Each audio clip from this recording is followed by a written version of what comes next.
வணக்க மக்களே, நம்ம கார்த்திக் கதையில ஜூலை 21 என்ன நடக்க போகுது அப்படிங்கிறத பத்தி தாங்க இந்த வீடியோல இப்ப நம்ம பார்க்க போறோம். வீடியோவுக்கு மறக்காம லைக் பண்ணிக்கோங்க. நீங்க லைக் பண்றது தான் எங்களுக்கு அடுத்தடுத்து வீடியோ போடுறதுக்கு ரொம்பவே இன்ட்ரெஸ்டிங்கா இருக்கும். ஸோ மறக்காம லைக் பண்ணிட்டு இந்த வீடியோவை தொடர்ந்து பாருங்க.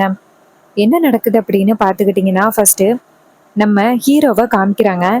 ஹீரோ வந்துட்டு ரேவதி கிட்ட சொல்றாரு, இங்க பாரு, நீ கவலைப்படாத, நான் கண்டிப்பா இந்த வீட்ல உள்ள எல்லா பிரச்சனையும் முடிச்சு உன்னை கல்யாணம் பண்ணி வீட்டுக்கு கூட்டிட்டு போவேன். என் மேல உனக்கு நம்பிக்கை இருக்குல்ல அப்படின்னு. அப்ப ஹீரோயின் சொல்றாங்க, மாமா, உங்க மேல எனக்கு முழு நம்பிக்கை இருக்கு மாமா, நீங்க கண்டிப்பா வந்துட்டு என்னை கூட்டிட்டு போவீங்க அப்படின்னு. அப்ப ஹீரோ சொல்றாரு, சரி ரேவதி, நீ நம்பின வரைக்கும் எனக்கு ரொம்ப சந்தோஷமா இருக்கு. இப்போதைக்கு இந்த விஷயம் வீட்ல உள்ள யாருக்கும் தெரிய வேண்டாம். அத்தைக்கு இந்த விஷயம் தெரிஞ்சிச்சு அப்படின்னா வேற ஏதாவது பிளான் பண்ணி நம்ம ரெண்டு பேரையும் பிரிக்கிறதுக்கு முயற்சி பண்ணுவாங்க. ஸோ இந்த விஷயத்தை பொறுத்த வரைக்கும் அத்தைக்கு எதுவும் தெரிய வேண்டாம், சரியா? ஹீரோயின் சொல்றாங்க, சரி, நான் கண்டிப்பா அம்மா கிட்ட சொல்ல மாட்டேன். ஆனா என் சைடு என்னால முடிஞ்ச அளவுக்கு ட்ரை பண்ணி பாக்குறேன் அப்படின்னு. இதை கேட்டதும் ஹீரோவும் சரி அப்படிங்கிறாரு. ஹீரோயின் நேரா வீட்டுக்கு வராங்க. அப்ப வந்துட்டு என்ன நினைக்கிறாங்கன்னா, அவங்க அம்மா கிட்ட கேட்டு இந்த கல்யாணத்தை எப்படியாவது முடிக்கலாமா அப்படின்னு நினைச்சுக்கிட்டு நேரா அவங்க அம்மா கிட்ட போயிட்டு, அம்மா, உங்ககிட்ட ரொம்ப முக்கியமான ஒரு விஷயத்த சொல்லணும் அப்படின்னு. ஈஸ்வரி கேக்குறாங்க, சொல்லுடி, என்ன முக்கியமான விஷயம் அப்படின்னு. ரேவதி சொல்றாங்க, அம்மா, எனக்கு நீங்க ஆரம்பத்துல இருந்தே கல்யாணம் பண்ணணும் அப்படின்னு சொல்லிக்கிட்டு இருக்கீங்கல்ல. சோ எனக்கு பிடிச்ச ஒருத்தரை நான் சொல்ல போறேன். அவரை நீங்க எனக்கு கல்யாணம் பண்ணி வைக்கிறீங்களா அப்படின்னு. அதுக்கு ஈஸ்வரி சொல்றாங்க, சரி சொல்லு, யார உனக்கு பிடிச்சிருக்கு அப்படின்னு.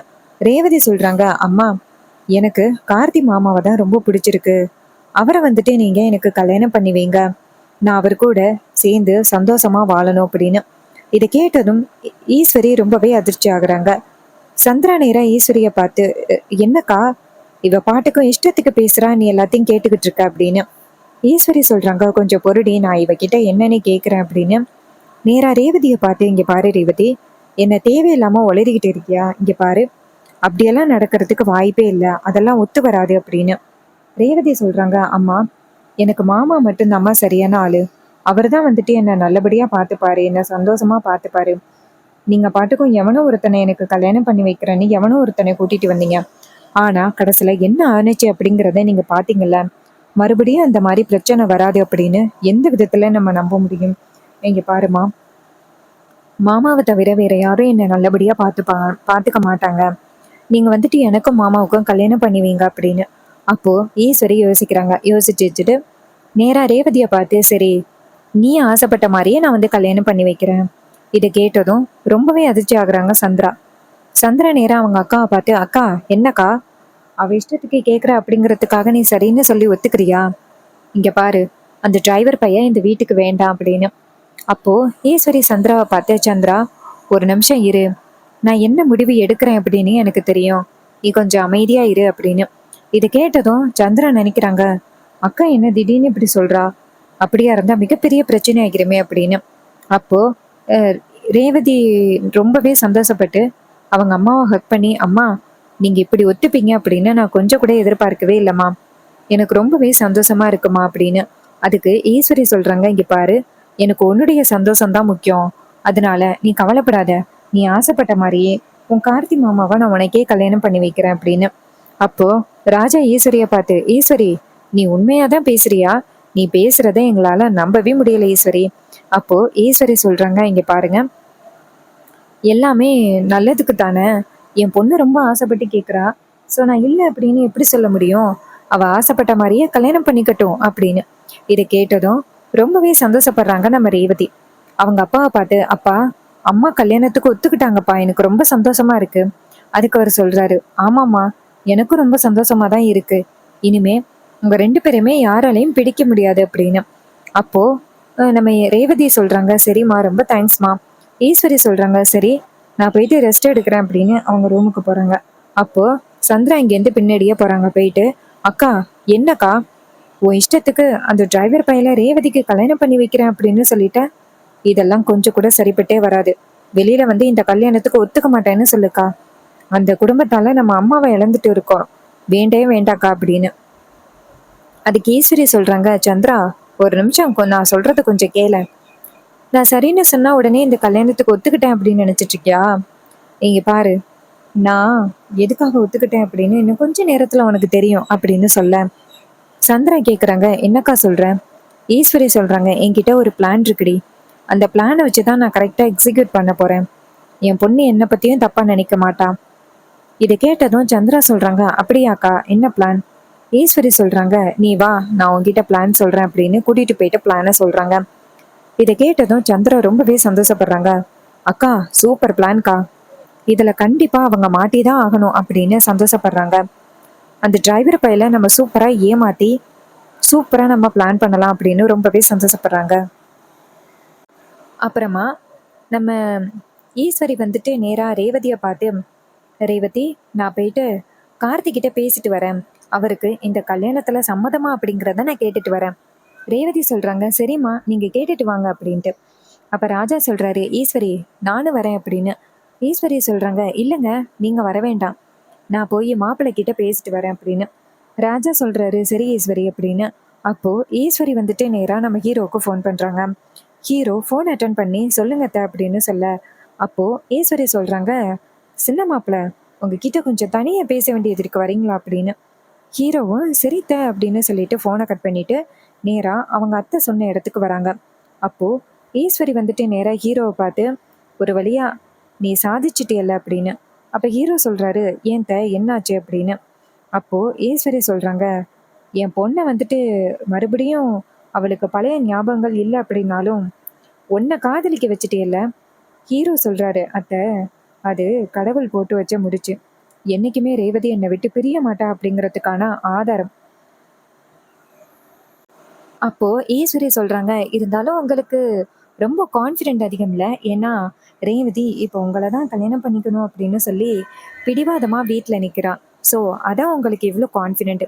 அப்போ ஹீரோ சொல்றாரு, இல்லையா பின்ன, ரேவதி என்னை ரொம்ப காதலிக்கிறா, கண்டிப்பா உங்களால என்னையும் ரேவதியும் பிரிக்க முடியாது.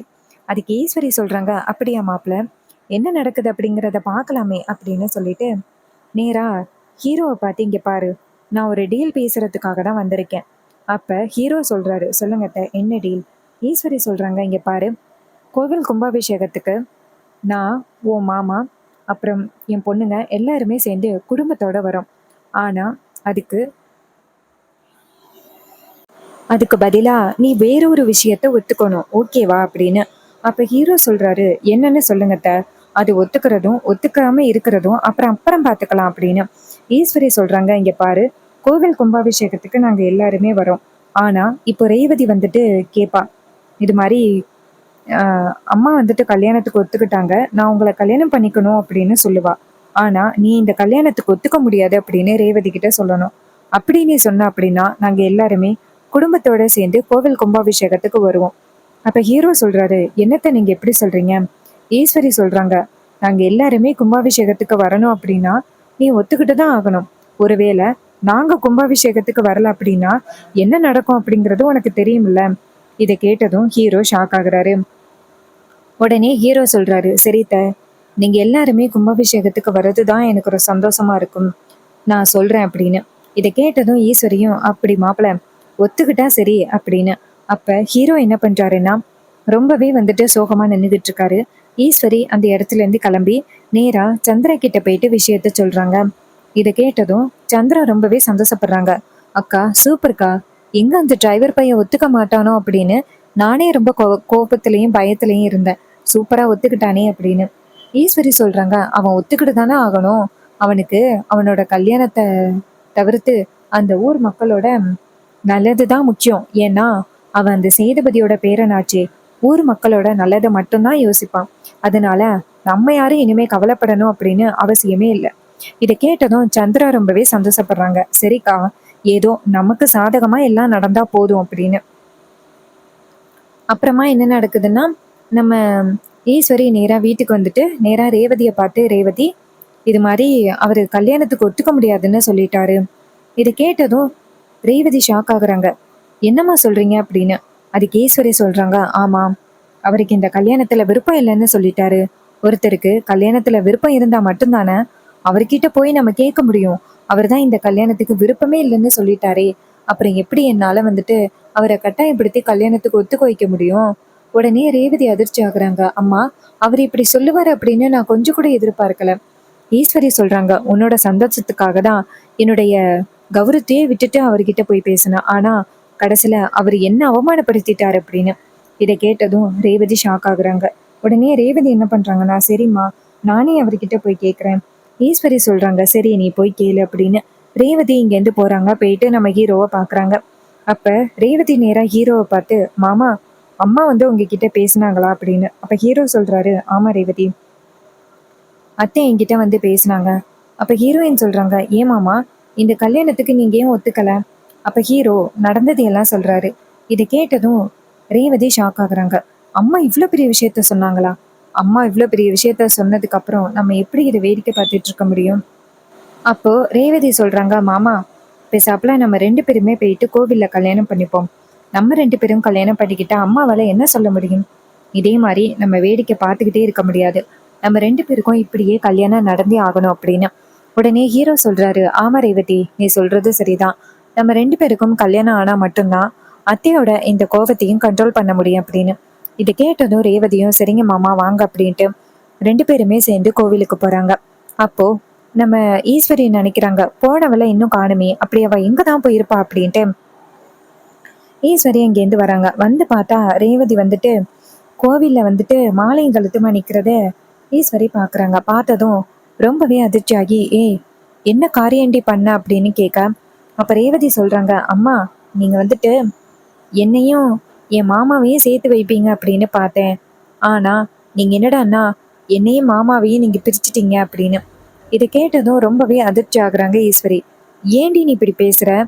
உன் மாமா தானே கல்யாணத்துக்கு ஒத்துக்க முடியாது அப்படின்னு சொன்னாங்க. அப்ப ரேவதி சொல்றாங்க, அம்மா மாமா வந்துட்டு இந்த கல்யாணத்துக்குலாம் ஒத்துக்கிட்டாங்க. ஆனா நீங்க மாமா கிட்ட என்ன டீல் பேசிருக்கீங்க? கோவில் கும்பாபிஷேகத்துக்கு நீங்க எல்லாரும் வருவீங்களா? அதற்கு கைமாறா மாமா இந்த கல்யாணத்துக்கு ஒத்துக்க கூடாது, இதுதான் உங்களோட பிளானா அப்படின்னு. இதை கேட்டதும் ஈஸ்வரி ஷாக் ஆகுறாங்க. ஈஸ்வரி நேரா ஹீரோவை பார்த்து, நான் கண்டிப்பா வந்துட்டு அவரை கோவிலுக்கு விட மாட்டேன் அப்படின்னு. அதுக்கு ரேவதி சொல்றாங்க, இங்க பாருமா, அப்பா கண்டிப்பா இந்த கோவிலுக்கு வருவாரு. நீ வந்து அப்பாவை மிரட்டி கோவிலுக்கு வரவிடாம தடுக்கலாம் அப்படின்னு நினைச்சிட்டு இருக்க. கண்டிப்பா அப்படியெல்லாம் நடக்கிறதுக்கு வாய்ப்பே இல்லை அப்படின்னு ரேவதி பேசுறாங்க. இதையெல்லாம் கேட்டுட்டு ஈஸ்வரிக்கு ரொம்பவே அதிர்ச்சி ஆகுது. என்னடா இது, இவ இப்படி பேசுறாளே அப்படின்னு ஈஸ்வரிக்கு பேரதிர்ச்சி ஆகுது. அப்போ நம்ம சந்திரா வந்துட்டு அதே கோவிலுக்கு வராங்க. வந்துட்டு ரேவதிக்கு கல்யாணம் ஆனதை பார்த்துட்டு சந்திரா ஷாக் ஆகுறாங்க. சந்திரா நேரா அவங்க அக்காவை பார்த்து, அக்கா இதுக்கு தான் நான் ஆரம்பத்துல இருந்தே சொல்லிக்கிட்டு இருந்தேன், உன் பொண்ணு ரேவதியை நம்பாவத, அவ ஏதோ பிளான் பண்ணிக்கிட்டு இருக்கா அப்படின்னு ஆரம்பத்துல இருந்தே நான் உன்கிட்ட சொல்லிக்கிட்டே இருந்தேன். ஆனா நீ கொஞ்சமாவது கேட்டியா? இப்போ அவ எவ்வளவு பெரிய பிளான் பண்ணியிருக்கா பத்தியா அப்படின்னு. இதை கேட்டதும் ஈஸ்வரி சொல்றாங்க, ஆமாண்டி, நான் இப்படி இவ பிளான் பண்ணுவா அப்படின்னு நான் கொஞ்சம் கூட எதிர்பார்க்கவே இல்லை அப்படின்னு. ரேவதி சொல்றாங்க, அம்மா நீங்க மட்டும் என் கல்யாணத்தை வச்சு இவர்கிட்ட டீல் பேசுவீங்க, ஆனா நான் மட்டும் எதுவும் கேட்கக்கூடாதா? நீங்க பண்றது மட்டும் எல்லாம் சரியா அப்படின்னு ரேவதி பேசுறாங்க. இதை கேட்டுட்டு ஈஸ்வரிக்கு ரொம்பவே ஷாக்கிங்கா இருக்கு. வீட்டில் உள்ள எல்லாருக்கும் ரேவதிக்கும் கார்த்திக்கும் கல்யாணம் ஆகிருச்சு அப்படிங்கிற விஷயம் தெரிய வந்ததோட வீட்டில் உள்ள எல்லாருமே ரொம்பவே சந்தோஷப்படுறாங்க. அப்போ நம்ம ஹீரோ என்ன பண்றாருன்னா, நேரா அவங்க அத்தையை பார்த்து, இங்க பாருங்க அத்தை, இதுக்கப்புறமாவது தயவு செஞ்சு உங்களோட இந்த கோபம் எல்லாத்தையுமே மறந்துட்டு நானே ரேவதியும் சந்தோஷமா இருக்கணும் அப்படிங்கிறதுக்காக தயவு செஞ்சு வாழ்த்து சொல்லுங்க அப்படின்னு. அதுக்கு ஈஸ்வரி சொல்றாங்க, இங்க பாரு, நான் கண்டிப்பா உன்னை என் மருமகனா என்னைக்குமே ஏத்துக்கவே மாட்டேன், இனிமே எனக்கு பொண்ணே இல்லை அப்படின்ட்டு ஈஸ்வரி ரொம்ப கோவத்தோட பேசுறாங்க. ஸோ கண்டிப்பா வந்துட்டு ஈஸ்வரி கோவத்தை குறைக்கிறதுக்கு வாய்ப்பு இல்லை. ஸ்டோரிஸ் எல்லாமே வந்து ஏதோ ஃபைனல் கட்டத்துக்கு கொண்டு வர மாதிரி இருக்கு. ஸோ சில வீடியோஸ்ல வந்து நம்ம கேடி வந்து சீக்கிரம் முடிய போகுது அப்படின்னு நினைக்கிறாங்க. நீங்க என்ன நினைக்கிறீங்க அப்படிங்கிறத மறக்காம கமெண்ட்ல சொல்லுங்க. இந்த எபிசோடு முடிஞ்சிட்டுன்னா நீங்க வேற என்ன எபிசோட கண்டினியூவா வாட்ச் பண்ணுவீங்க, எந்த அளவுக்கு நம்ம ஹீரோவை மிஸ் பண்ணுவீங்க அப்படிங்கிறதையும் கமெண்ட்ல சொல்லுங்க. தேங்க்யூ ஃபார் வாட்சிங். See you on next new video.